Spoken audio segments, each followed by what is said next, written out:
it happens the same every year. All the houses in the neighborhood don their yards with skeletons and spooky lighting, carved pumpkins and papered cutouts of bats. They dress the properties up with just as much enthusiasm as the kids in their costumes, all for the sole purpose of basking in the spirit of Halloween. The house 2 doors down always goes all out. Strobes, inflatables, artificial fog, the whole 9 yards. It attracts kids from all across town, serving as some kind of meeting point for the trick-or-treaters. With pillowcases slung over their shoulders and plastic jack-o'-lanterns in their hands, they start their proud march. Every princess and zombie trying to get the biggest haul of their life.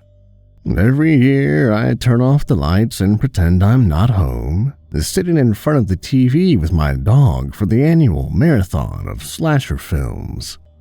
I'm a bit of a Scrooge this time of year. I don't really decorate my house. I don't even pass out candy. The street bustles with the combination of laughter and screams, each child and teenager trying to make each year more memorable than the last.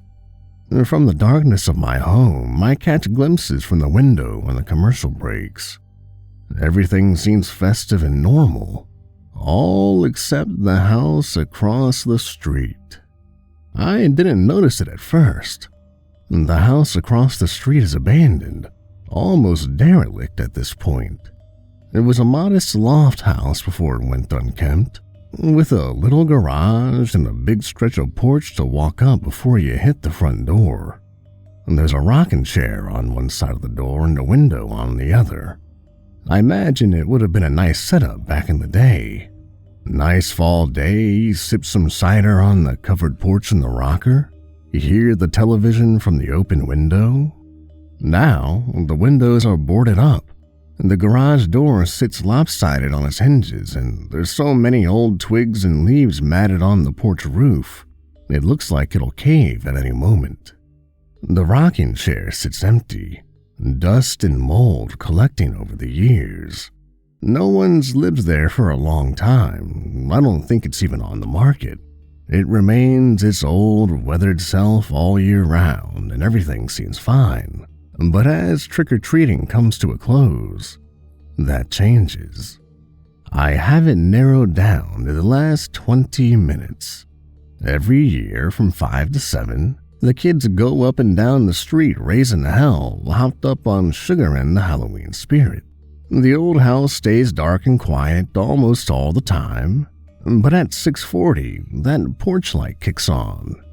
In the flickering light, a little orange bowl appears in front of the door. A few feet away, the rocking chair is no longer empty. There's a clown sitting there.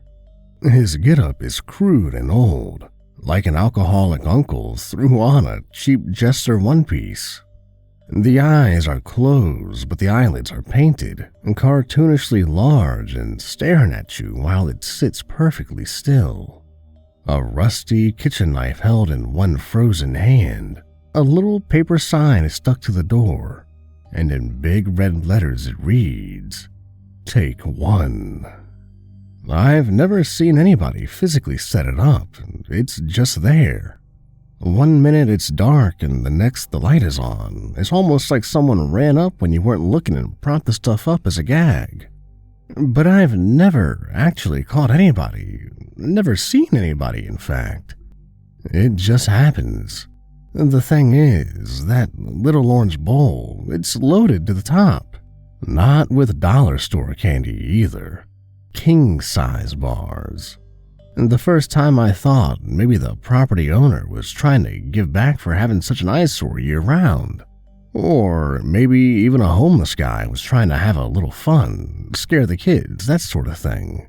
But it shows up every year, and it's exactly the same every time. The same scuzzy clown, the same candy bowl, the same written sign. The most unsettling thing is the window by the door. All year, the windows in the house are boarded up, but when that light kicks on, That window opens. No boards, no nothing. The faded drapes on the inside sway in the night breeze. But that's all you can see. It's pitch black when you look in there. There's just that damn clown with his painted eyes in the open window. People started to go missing.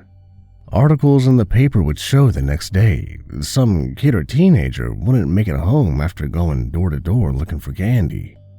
Every year, without fail, there would be a new face to look out for.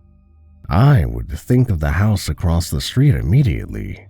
But the strange thing is, I seemed to be the only one to see it. The porch light, the clown, the bowl of bars.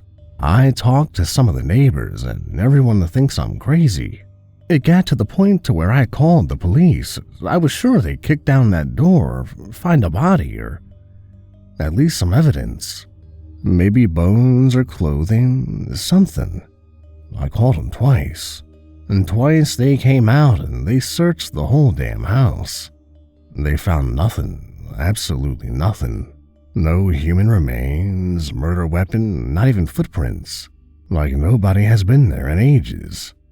They tell me the next time I cry wolf, I'll get a ticket. This year at 6:40, I watch from the window. The light kicks on and they're there.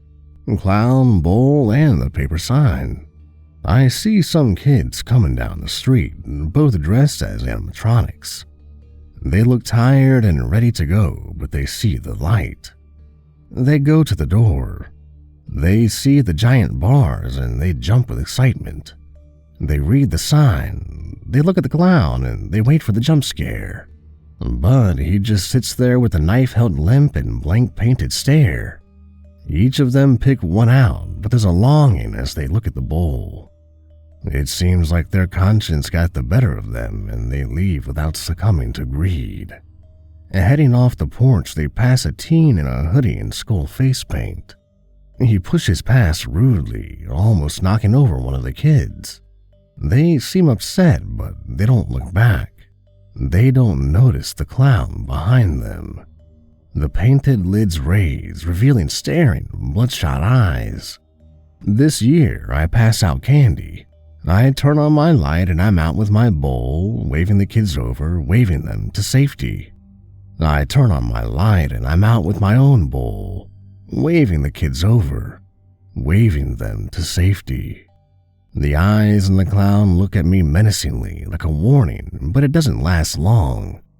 The teenager is stuffing the bars in his pockets, as many as he can hold. I show the kids my bowl of suckers and tell them the haul's over to take as much as they want. They're ecstatic, too happy and focused to look back at the slowly standing clown. The teenager leaves, and arms of nothing but bone shoot through the open window. One grabs his arm, the other planting a hand over its mouth to silence. The clown is there in an instant, eyes wild, the knife digging deep, stabbing over and over. The kids take handful after handful.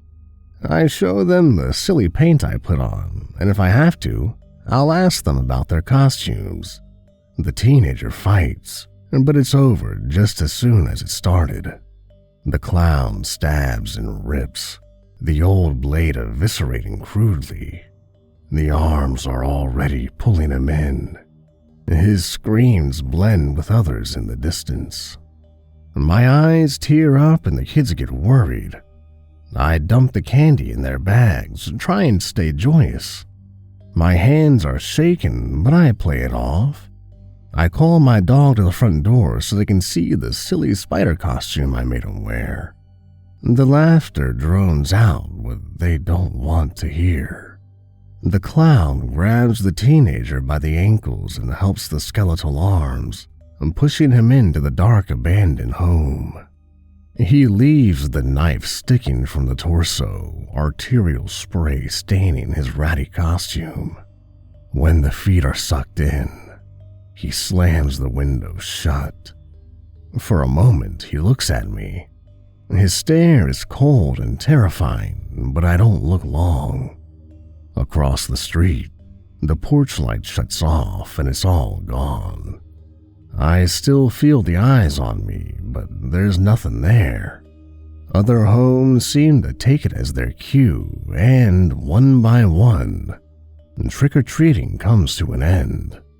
The kids grin with their heavy bags and wave goodbye, going back the way they came. I'm left at the front door and the air is suddenly chillier. I look at the porch ahead and I almost swear I can see him still sitting there in the dark. But when a car passes, the headlights show an empty chair. I take my empty bowl and shoo my dog inside, realizing I'll have to either do this again or move. I have some time to figure it out. Happy Halloween. Until next year.